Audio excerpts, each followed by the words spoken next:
I'm Harrison Graham. This is Chicago Bears Now. We are going to get to all of your mailbag questions, or as many as we can, I should say. Hashtag Bears or Super Chat to get those questions answered. But I did want to just touch on this briefly. ESPN's Jeremy Fowler and Dan Graziano every week put out like a what we're hearing kind of news and chatter around the league. And Jaelan Phillips is a name that popped up as a potential trade candidate in their eyes. So I kind of wanted to just dive into him a little bit because he is an edge rusher, which could be a position that the Bears look to target if they're contending in the next month and a half before the deadline comes and passes.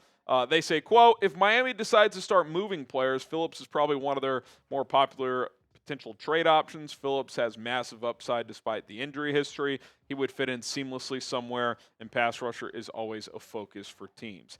It looked like this guy was going to take off early in his career. I mean, his rookie year, 8.5 sacks as like a part-time starter. Back that up with 7 sacks, still a pretty good year.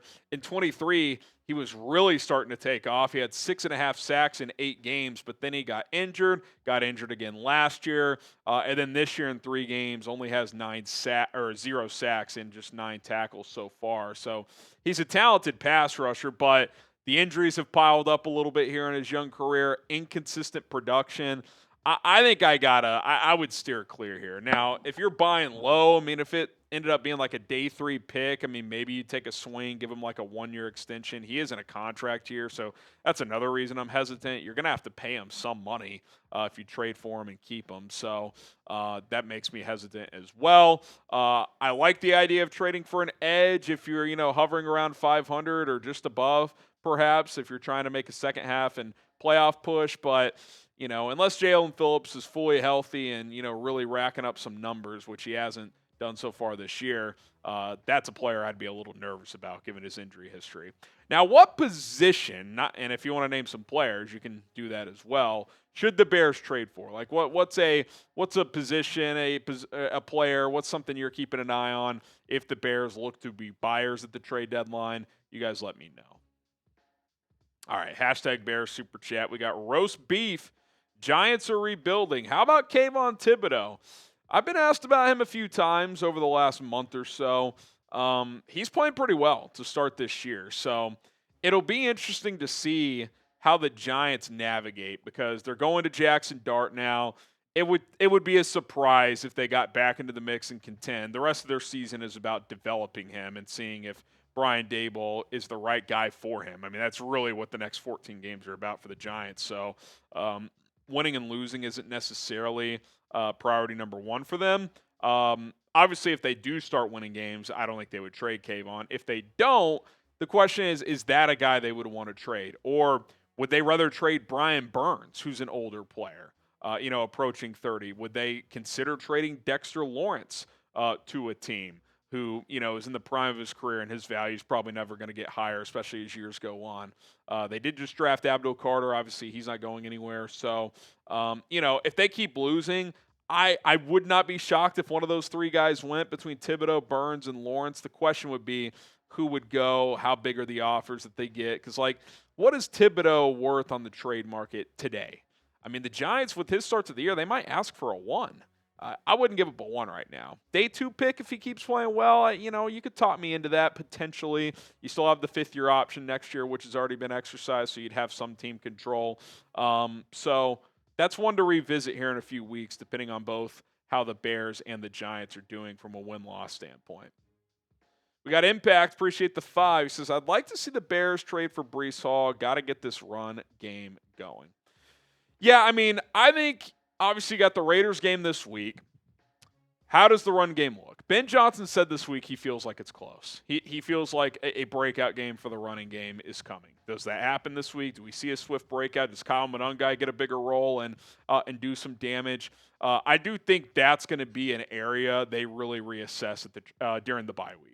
Because if it's more of the same, your running backs are averaging 3.4 yards per carry through the first 3 weeks, and it's not like the offensive line has sucked. Now, I do think the pass pro has been a little better than the run blocking, but you should be getting more production. So if it's more of the same this week, would that be a position they kind of highlight like, hey, if we're able to win some games here and be in the mix, do we go get a player like a Breece Hall or someone like that? I definitely think that could be a possibility. All right, today's show is sponsored by Brunt, the best working boots I've ever owned, and you can get $10 off right now with code CHAT at bruntworkwear.com/chat. Choosing work boots used to mean sacrificing comfort or durability. If they felt good, they didn't last, and if they lasted, they wrecked your feet. Brunt thought that was BS. They thought that was bogus, so they built tough boots that feel great from day one. As a homeowner, there's always projects around the house to work on, and Brunt's boots are no doubt the most comfortable boots I've ever worn, and they felt comfortable right out of the box. But they're not just comfortable, they're built to perform. Whether you need waterproof, safety toe, soft toe, pull on, lace up, they've got options that can handle whatever the job site you're walking into requires. Before I found Brunt, I can't tell you how many different working boots I tried and went through.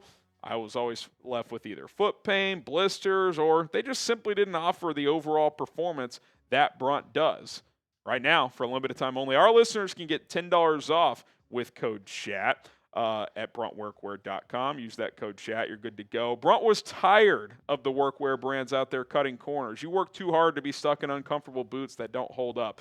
So they built something better, boots that are insanely comfortable and built for any job site. For a limited time, once again, $10 off at Brunt. When you use code CHAT at checkout, just head to bruntworkwear.com. Use the code CHAT. You are good to go. After you order, they'll ask where you heard about Brunt. Do us a favor. Tell them we sent you. Bears Now by Chat Sports.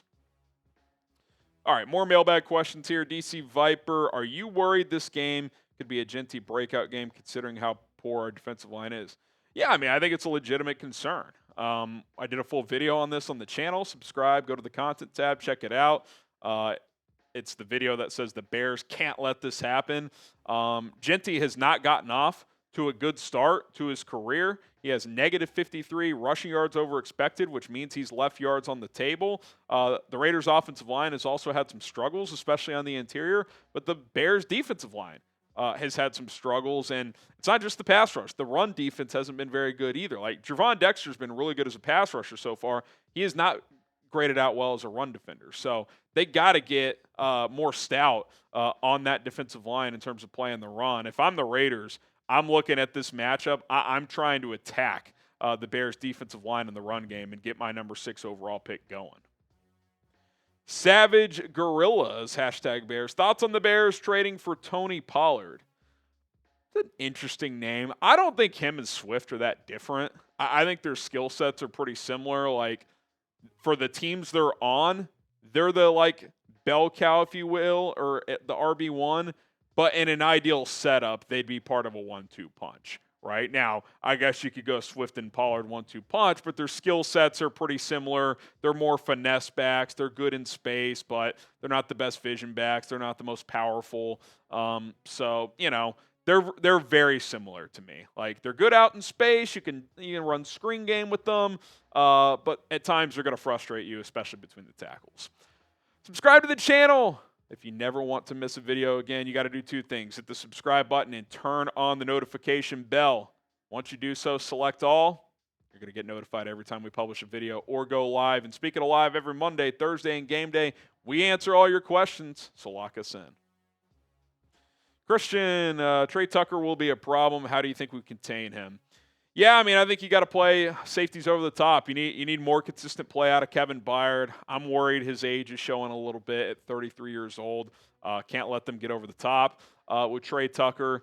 This would have been a game, and, we're filming this Thursday. Maybe something changes, but I doubt it. This would have been a great game to get Kyler Gordon back, because he could help against Trey Tucker. He could help against Brock Bowers. But, yeah, I mean, I think he's a guy you got to account for because he can take the top off of defense. He is absolutely electric in terms of speed. DeAndre Jackson, appreciate the $10 super chat. Do you think the Bears should take a chance on C.J. Gardner-Johnson with our corners being hurt and Sean Wright getting cooked most of the time? I think a reunion with him and Coach Allen may work. Interesting angle there. I actually didn't even consider that Chauncey Gardner-Johnson did play with the Saints when Dennis Allen was the DC, not when he was the head coach, I don't believe. Maybe for 1 year there was an overlap as the head coach. I don't think there was, though. I'd have to double check. But remember when he got both Anthony Miller and Javon Wims in the same season to throw a punch at him? I know there's that connection there. Guys, like, the Texans are 0-3 and cut them. Like that speaks volumes to me. Like he causes problems in every locker room he goes into. The Eagles won a Super Bowl. He was a very good piece on that defense, and they said, "See ya." Like I don't know, man. Like I think he's got a bad reputation, and you're trying to turn a corner here. That feels like a pretty big risk for a good, not great player. All right, who you got here on Sunday? CHI for the Bears, LV for the Las Vegas Raiders. Who wins? What's the score going to be? If you want to drop a score prediction, give us your thoughts. Marcus Escobedo, hopefully I pronounced that right. Appreciate you. And the 10, the company needs to treat all to Bears game in Chicago next year. For everything you've been through, need this win this week against the low morale Raiders team. Do you think DJ will go off? Certainly possible. I think these receivers are going to have some great opportunities. The Raiders corners are kind of average. They don't have a true free safety. Jeremy Chinn's a nice player, but he's more of a strong safety, a box safety. So, if they try to take Rome out of the game with safety over the top, DJ should get some one-on-one looks. Whoever's playing tight end should get some opportunities. If it's just Cole Kmet, he should get some looks. So I like the matchups with the Bears passing attack, which has been cooking the last couple of weeks, and against the Raiders secondary. I think that's advantage Bears in this game. JJ, are you confident they can handle Crosby? I mean, look, he's going to have a few plays where he can wreck a play. What you can't let him do is create the game-changing play, the strip sack, that type of stuff, a 3-4 sack game. He'll probably have a sack at some point, but can you hold him to one? That's kind of the deal. And listen, if Darnell Wright's out, you're going to be chipping a lot, I would guess, because Braxton Jones played much better last week, but against Aiden Hutchinson a couple weeks ago, a player that Max Crosby is in the same tier of, he gave Braxton some major problems. Darnell Wright, if he plays, he's not going to be 100%. And if he doesn't, it's either Theo Benedict or Ozzie Trapillo. That's advantage Max Crosby. So I think especially if Colston Loveland's out too, I think Durham Smythe, probably a lot of snaps, help blocking. Cole Kmet's been blocking his ass off this year, so I think you'll see him chip a lot against Crosby. Obviously the backs as well. So, yeah, I mean, I think you can't let him wreck the game because the rest of the Raiders' defensive line, I mean, is just kind of guys. I think the Bears' O-line wins those matchups more often than not. But Crosby's the one guy who can wreck this game, especially with the Bears tackle situation heading into Sunday. All right, appreciate all the questions. Some really good ones here on today's mailbag. Go ahead and give me a follow on social media. And if you have more questions, slide in the DMs. They're wide open. At HRAMNFL, Twitter, Instagram. We got you guys covered. Bear down. Let's get this dub on Sunday, baby.